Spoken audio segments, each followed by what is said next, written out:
Hi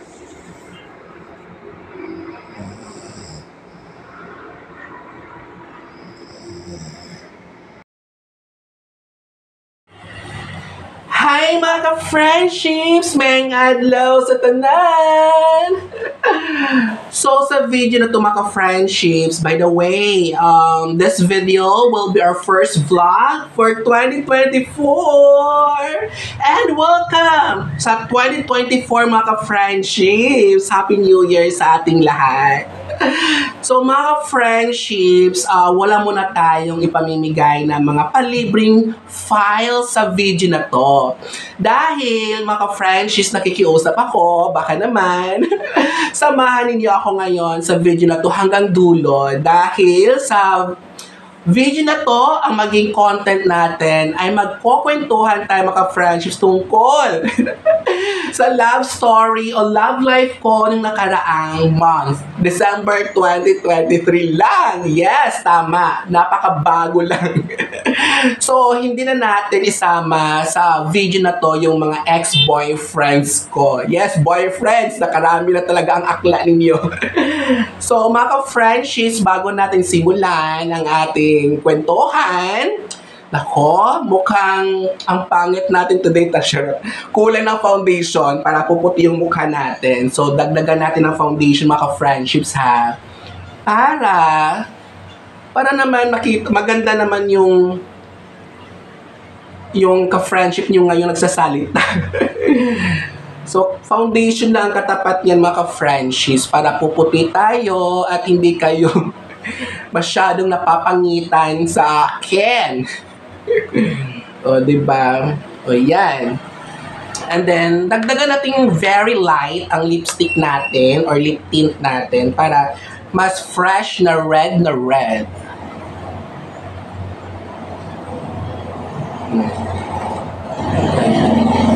At mga ka-friendships, pagpasensyahan nyo na kung meron kayong naririnig na kunting ingay or kaingayan sa ating background. Alam nyo naman, New Year ngayon, January 1st. So, nako, maingay ang sa labas, sa mga motor.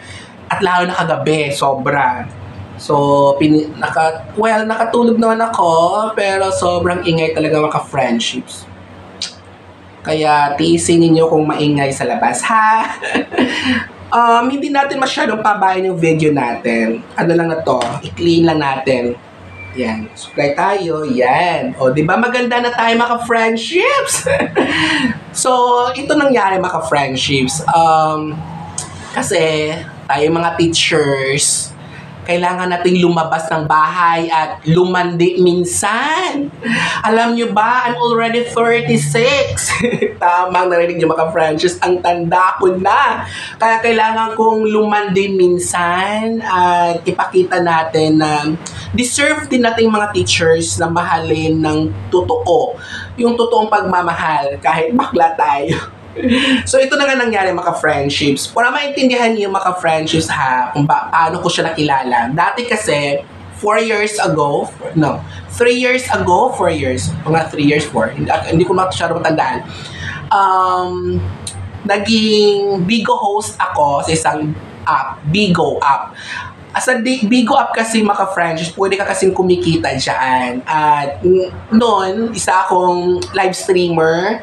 Yes, kumikita ako, pero kaya lang yung kita, yung perang kikitain mo sa Bigo ay hindi siya worth it.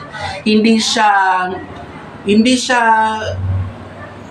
pwedeng maging source of income mo kasi hindi siya pantay doon sa effort at oras na binibigay mo sa kanya. Kasi kailangan mo mag-live stream every day, 3 hours, ganon. Kasi mayroong quota sa oras at mayroong quota sa bills. So parang, trabaho talaga siya. Kaya, in-stop ko. Nandun ako naging almost 1 year ba ako doon, naging live streamer. Kumikita siya, kaya lang hindi nga siya ganun, kaganda. Kaya, nag-stop ako. And then, last December, nangyari sa akin, nag-try ako mag-open sa app ko. Yung sa Bigo app ko. Kasi hindi ko naman siya dinelete. So, nandun pa rin siya. Anytime pwede ko siyang buksan. Nagbukas ako. Yung pagbukas ko sa Bigo app ko, bumungan agad sa akin yung live niya. Kasi live streamer siya sa Bigo. And then, ngayon, nagbagsak ako, char, kasi ang gwapo kasi niya, maka-friendships na ako, no? Ang hilig ko talaga sa gwapo. Nagbagsak ako sa kanya ng hindi naman yung dragon, I forgot. Basta malaki yung binagsak ko sa kanya. And then, mula noon,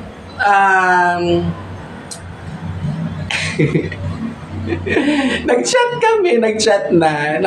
kami no first week ng December. Nakilala ko siya first week pala ng December. 2023 lang, last month. And then, naging friends kami muna 2 weeks. Friends. And then, nung December 17, naging kami. Naging jowa ko na siya, naging boyfriend ko na siya. Gwapo niya. Sobrang gwapo niya. Ewan ko kung nakita ninyo yung post ko sa FB page, pero post to delete yun. Deleted na yung post ko sa kanya, nasabi ako doon na mag-yes na ba ako sa kanya. Yes. After, 2 days ba yun, nag-yes ako. So, tinanggal ko na yung pagka-Filipina ko. So, ayoko nang maging, tawag niyan, paligoy-ligoy pa, karaka-raka, go na. So, nag-G na ako. So, sumubok ulit ako, nag-invest after 4 years kasi dati, meron din ako, I was 32 years old noon. Ako noon, nagka-boyfriend. So, kailangan na tayo magpadilig. Tuyong-tuyo na ang lola ninyo mga friendships. So, 4 years, I think, enough na yon para maka-move on at mag-entertain na ulit sa iba. So, yun. Naging kami. Kaya lang, bago muna tayo pumunta doon sa nung kami nag-date kami, pumunta kami ng Tagaytay, nag-staycation, ng December 21 to 22, nung 2023 last month, sa Tagaytay, sa Wind Residences, sa mismong harap ng Taal Volcano. Ang ganda ng view. Nasa 20th floor kami, nag-enjoy, yes. Nadiligan. Oh my goodness! Nako, nawawala yung natin dito sa sa vlog na to. Kredibilidad, pagiging teacher. Pero, alisin mo natin pagiging teacher na yan. Kailangan natin ikwento yon. Kasi, may purpose kung bakit binavlog ko yung love story namin nung December. Okay. Yes, gwapo siya. Yes, masarap siya. Clingy. Yes, clingy siya. Mahag siya. Kaya nga craving ako ngayon sa hugs and kisses niya. Char. Nag-enjoy kaming dalawa. Nagbulalo kami. Lumabas. Nag-enjoy. Basta sobra. Sumubok ako kasi ganoon naman talaga eh. Kailangan natin mag-try ulit, mag-invest. Investment kasi yung mag-jowa, maka-friendships. Kailangan mong sumugal ulit para mahanap mo si the one, si Mr. Right. Kasi kung ayaw mong sumugal, kung takot ka na, so paano mahahanap yung para sa'yo, di ba? So, ngayon, noong December 29, 2023,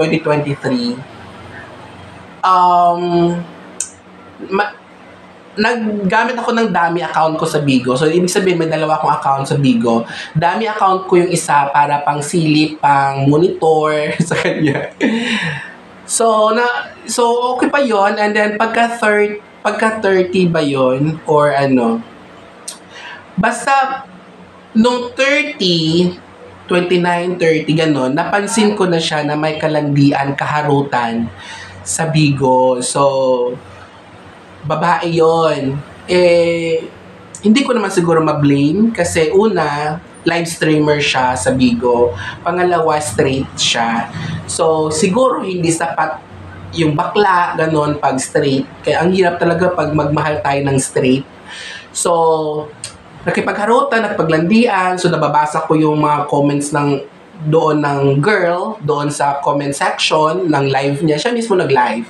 And then, yung naririnig ko yung mga response niya, live, yun. So, i-hug daw niya, i-kiss daw niya yung babae, so, ipapatugtog niya yung favorite song ng babae, ganun. So, ako mga ka-friendships kasi, may trust issue na ako sa mga lalaki. Kasi nung huli ko talaga, binigay ko na lahat nun as in. Napaka-overthinker ko talaga mga friendships. Bago kasi ako bumitaw, bago ako mag-give up sa isang bagay, sa isang tao, ginawa ko muna lahat. Yung ayusin lahat, yung sumubok ulit, baka maayos, magbigay ng chance pa ulit, ganun. So yung 32 years old ako, doon ko binigay lahat. Yes, tama po, napaka-overthinker ako, napaka-jealous ako talaga, as in. Nag-iisip ako, planning ako kapag alam kong may ibang galawan, may ibang nakikita ko na kakaiba sa lalaki, sa boyfriend ko, napapraning na ako noon. So ngayon, kaya nung nakbasa ko yon sa mga comments at narinig ko siya, hindi niya ako kilala kasi nagdami account nga. Hindi ko ginamit yung main account ko. So, pang silip ko lang yun, pang monitor. Yung yung narinig ko na lahat, na screenshot ko, ganun. Umalis na ako sa live. At piniam ko na siya sa messenger. So, yun, doon ako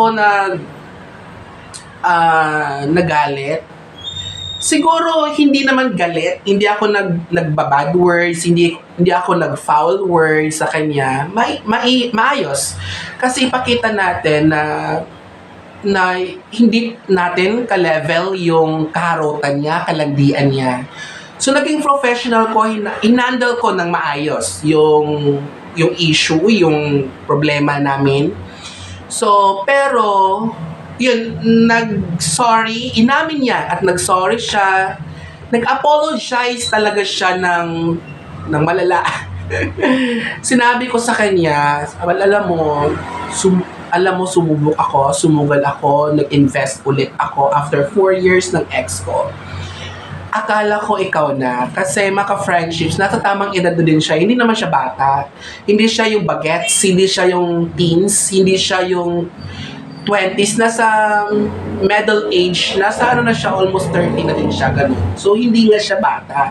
Alam ko marunong na siya mag-intindi sa sitwasyon, alam ko marunong na siya magdala sa relationship dapat na sanang ibigay niya. So, yun,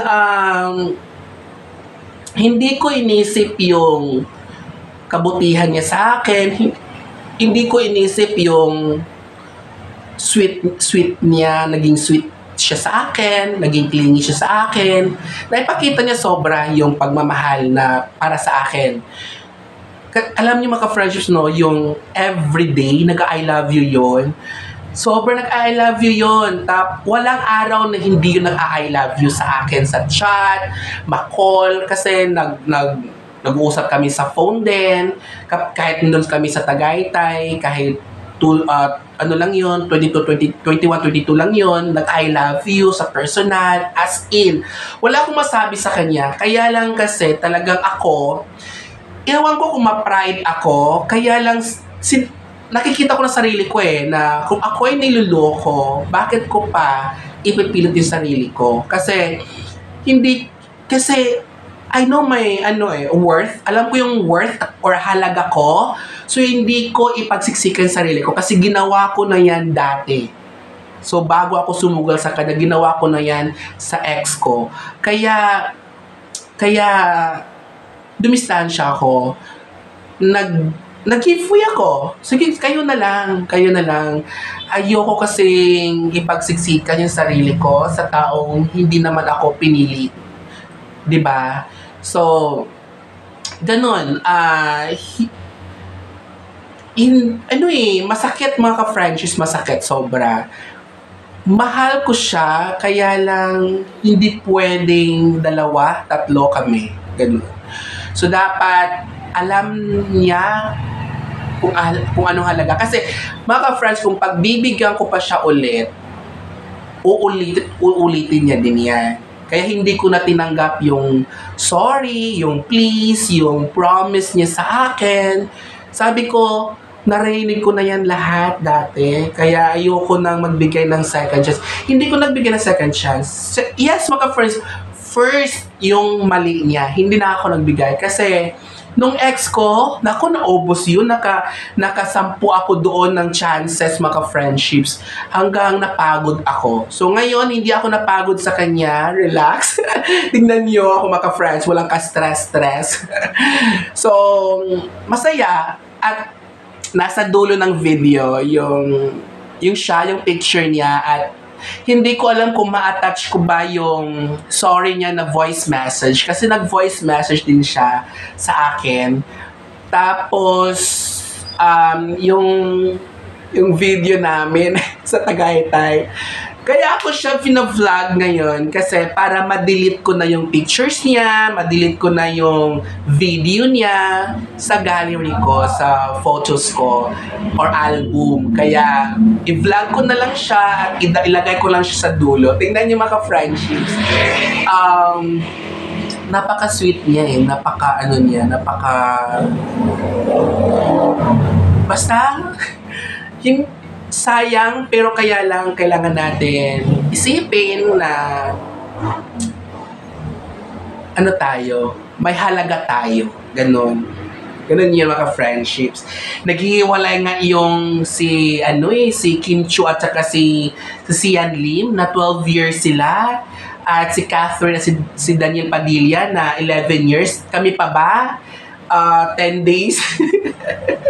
10 days lang ba kami, di ba? Or 12 days lang kami. So, yun. Talaga naman sa 2023, talagang parang ang daming mga naghihiwalay sa taon na yan. So ngayon, salubungin natin ang 2024 na masaya. So iwanan natin yung mga problems sa 2023. Ayoko magdala ng problems sa 2024. Ganun yung mga friendships. So ngayon, single na ako ngayon. Hindi naman tumapanood niya eh. Kasi actually alam niyang vlogger ako. Pero hindi ko binigay yung SOCMED. Yung YouTube ko, hindi ko binigay yung Facebook account, Facebook page account ko sa kanya. Kasi nahiya ako. Ewan ko kung hanapin niya. So, kung hanapin niya, problema niya yun. Kung mapanood niya ang video na to, ewan ko sa kanya. Kung magalit siya, problema niya yun. Siya ang may kasalanan, hindi ako. So, yun. Nanghinayang ba ako? Hindi. Hindi ako nanghinayang mga friendships. Ito na lang masasabi ko sa kanya. Ito yung message ko sa kanya mga friendships. Ingatan niya yung sarili niya. Kasi hindi na ako babalik. Ayokong balikan yung taong nanakit sa akin. Ganun yun. Alam ng ex ko nun, yung dati pa, alam niya yun. Parati yung nakikiusap sa akin na magbalikan kami, pero hindi ako pumayag na. Nambablock ako ng Facebook. Pero yung ex ko dati, nagko-contact na lang kami sa Telegram kasi block ko na talaga siya sa Facebook. Pero naka-follow siya sa akin sa YouTube at saka sa Facebook page ko. Yun, friends na kami nun. Pero yung sa December, hindi ko alam. Wala pa akong masabi nun. Kasi pag kaya kang saktan sa una, kaya niya rin ulitin yan. Kaya wag na kayo magbigay ng second chance. Kung ginawa niya dati, din wag niyo nang ulitin. Kasi parang naghahanap ka rin ulit ng batong ipupukpok sa sarili mo. Kaya wag mo na ulitin saktan ang sarili mo. Kung sinaktan mo na dati at hindi mo na minahal at napabayaan ang sarili mo. Ganun yung mga friendships. So ngayon, masabi ko ngayon mga friends, sa buhay ngayon talaga, walang kasiguraduhan sa lahat ng bagay. Dahil anytime, sa lahat ng oras or minuto, pwedeng mawala ang iniingatan natin. Diba? So, yun mga friendships at ito pa. Mabilis siyang makahanap Yes, kasi gwapo siya eh. Mabilis siya makahanap talaga. So, promise yan. Kasi gwapo siya. As in, gwapo at masarap siya. Kaya lang kasi, mabilis kayong makahanap, tayong makahanap, siya makahanap. Pero, ang hirap makahanap o makatagpo ng totoong nagmamahal sa'yo. Yes, ang bilis ng makahanap ng bago, yan dyan yan. Isang chat sa iba. Pwedeng ngayon, bukas, mag-oo na yan, kayo na. Ang tanong, totoo bang magmamahal yan sa'yo? Yan mga friendships, di ba? So, ito na lang message or masasabi or maia-advise ko sa mga ka-friendships natin ngayon. Mayroon akong 15 ways dito para sa isang relationship na mag-work talaga. So, actually, itong 15 na to, hindi talaga akin to. Nakita ko lang dito sa Facebook post. At i-advise ko to sa inyo. Pahiram nito ha, kung kanino to. So, number 1, love each other. Number 1 talaga yan na kailangan nating maging totoo sa sarili at wala sa gender ang pagmamahal ngayon. Kahit anumang LGBTQA+ community member pa yan, di ba? Kung ano man yan, kung maging jowa, magpakatotoo tayo. Mahalin natin. Kung hindi mo mahal, huwag mo nang jowain pa, di ba? Ganun, para hindi na tayo makapanakit pa ng ibang damdamin or puso, di ba? So, number 2, don't lie. Pero sa case ko naman, nung December kami, hindi naman siya nagsisinungaling sa akin. So, inamin naman niya, kaya lang, mali is mali yun. So, nakipagharutan, nakapaglandian, so mali talaga yun. Hindi yun pwede. Kapag may jowa ka na, dumistansya ka na sa mga ganung bagay. Number 3, keep communication open. Ito naman binigay niya to sa akin. Walang problema ako dyan. Stay sweet. Yes, check siya sa akin dito. Number 5, when you get hurt, just forgive and forget.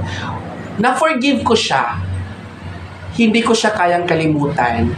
Dahil yung sakit na binigay niya sa akin, mananatili yung history sa buhay ko. Kaya hindi makalimutan. Part na siya ng chapter ng buhay ko. So, hindi siya makakalimutan. Nasa pages ko na siya. So, pero, napatawad ko na siya. Yun. Number 6, never talk about breakups. Yun, wala naman yun nangyari sa amin. Never say it's okay even when it's not. Yes. Forget about pride. Hindi naman siguro naging pride yun eh. Pinakita ko lang sa kanya yung ano yung para sa akin. Ano yung dapat na ibigay mo sa akin. Yun ang pinakita ko yun eh. Wala ako hindi ako okay sa ginawa ko. Hindi ako ma-pride sa ginawa ko. Hello, mga friends, mga teachers tayo. So, ipakita naman natin minsan, kung lumandi tayo, mangingibabaw pa din yung pagka-Filipina natin, di ba? So, if you say sorry, mean it. And then, don't compare your past with your present. So, maingay ng simbahan, bilis natin maka-friendships. So, don't compare your past with the present. Don't talk about your stupid exes. Give and take process. Beware of his or his feelings. When you have fight, don't let the days pass. And then, don't be the perfect one. Be the right one. So, yung mga friendships, at ito yung may voice siya sa sinensa sa akin, ng sorry siya, ng voice message. Hindi ko siya ma-play kasi ang ingay na ng simbahan, nagbe-bell na kasi may misa ngayon. And then, mga friends, ito na lang. Here's to new beginnings and fresh starts and a year filled with exciting opportunities. Happy New Year sa ating lahat mga friendships, and sana marami pang magagandang bagay na mangyayari.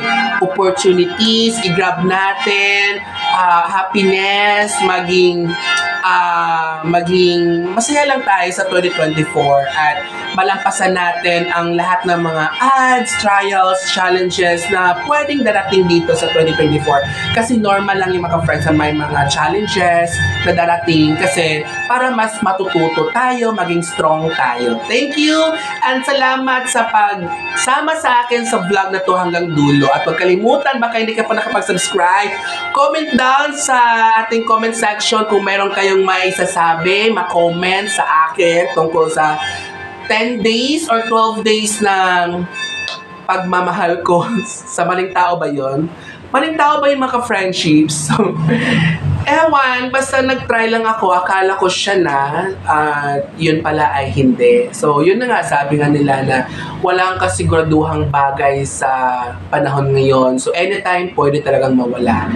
So, thank you. At masaya ako doon sa, kahit hindi ba kami umabot ng 1 month, masaya ako, as in. Thank you pa din, magti-thank you. At panoorin niyo, tingnan niyo sa susunod na part, siya po yan, at yung... Oh my God! Love you all, mga ka-fresh kid. Gugmaw kamutanan. See you sa next video.